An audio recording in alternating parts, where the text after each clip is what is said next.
Hello, this video is to show how RedList might be used for Round Mountain Gold mine. And what I'm going to do is log into a demo account where we have loaded some of your assets and some of your forms. On this left-hand navigation menu, I'm going to talk mostly about forms and maybe kind of how it interplays with some other our other links within this. But the forms, it's my understanding that you currently use JD Edwards, and there's a process where you print out inspections or pre-operation inspections or other things that need to be recorded, and then once those are recorded, you scan those back into your current tool with JD Edwards. We propose using RedList to digitize a lot of that process for you. So for instance, if I go to the submit function, these are some of the forms that we have digitized for you just as samples. So for instance, if I go to this MSD2 body inspection form, you can see that it pulls up the form as maybe you use it now. If I select the truck, it'll populate these other fields for me. So for instance, if I select 462, you can see that it brings in a body serial number, a truck model, and the body hours. If you can then select the inspector. This body hours might increment. This is probably the last logged body hours, so now you want to maybe log 1700 on this body hours. And then you use this diagram to take measurements, and I'm just going to go through these very quickly just to show you how this is done.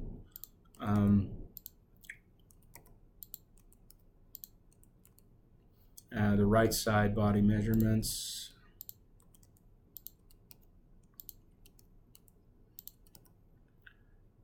And then you can log any notes.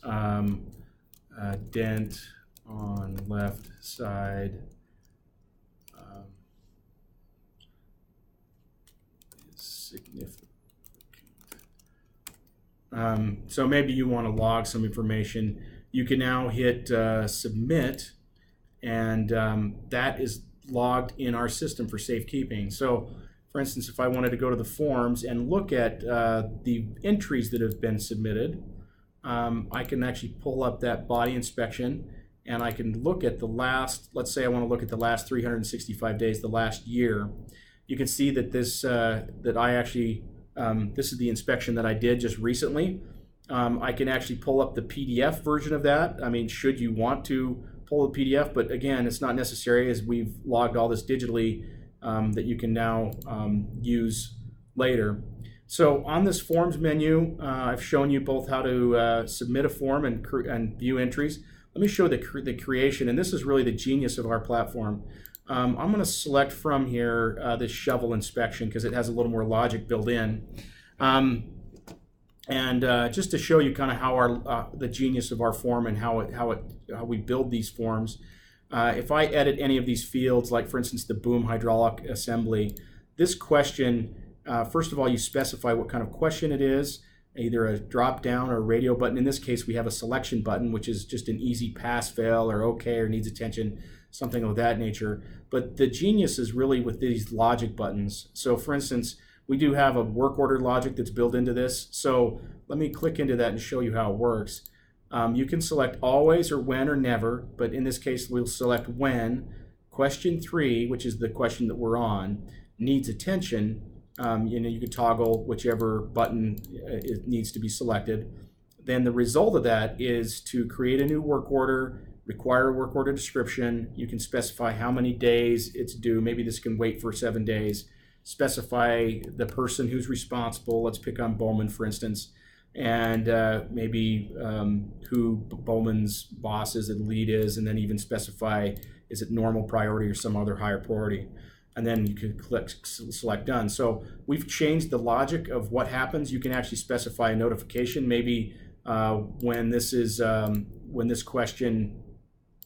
question 3 needs attention, I want to notify the management, and you can specify anybody as the manager in this. Let's just do RedList user as the manager.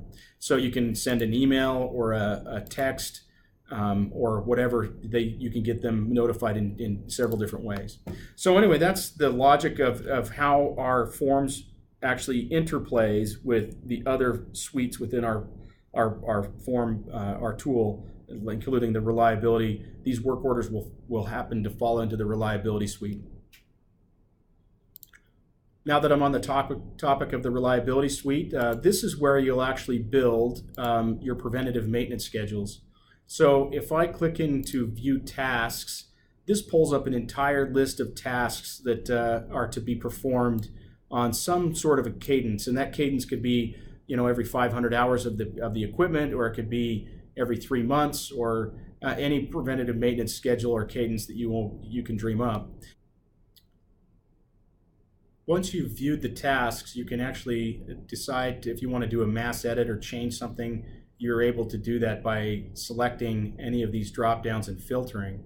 So for instance, if we're looking at product types, and maybe we're looking at oil, and I want to filter by oil, this maybe actually specifies what sort of a product we're using. Let's say that you wanted to change anything that was the 6229 to some other type of oil. So this would, if I could select that, filter that even further, and maybe I want to do a mass edit to these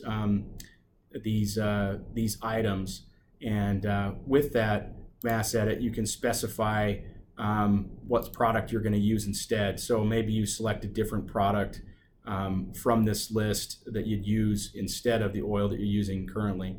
But this is a great way you can actually change your tasks that you're assigned to do.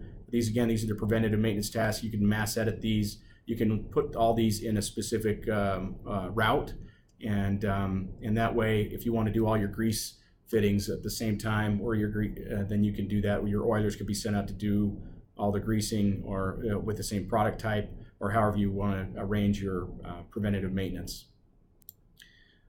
One of our prized features on the software is this quick view function. Management really likes this because it gives them a holistic view of what's happening in the mine. So for instance, if I go to your mine plant view, this is a view of your plant, and these nodes are tied to assets.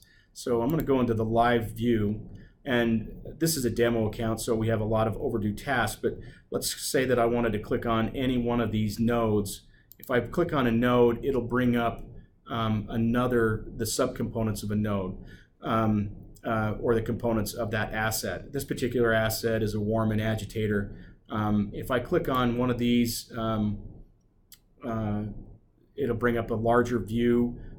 From that, you can look at the KPIs associated with that. So you can look at the utilization hours, the alert labor hours. So this means that there's maybe 2.2 hours that have been associated with working a work order against an alert. You can actually bring different tiles in here that you would like. You can look at work orders that are associated with this particular piece of equipment.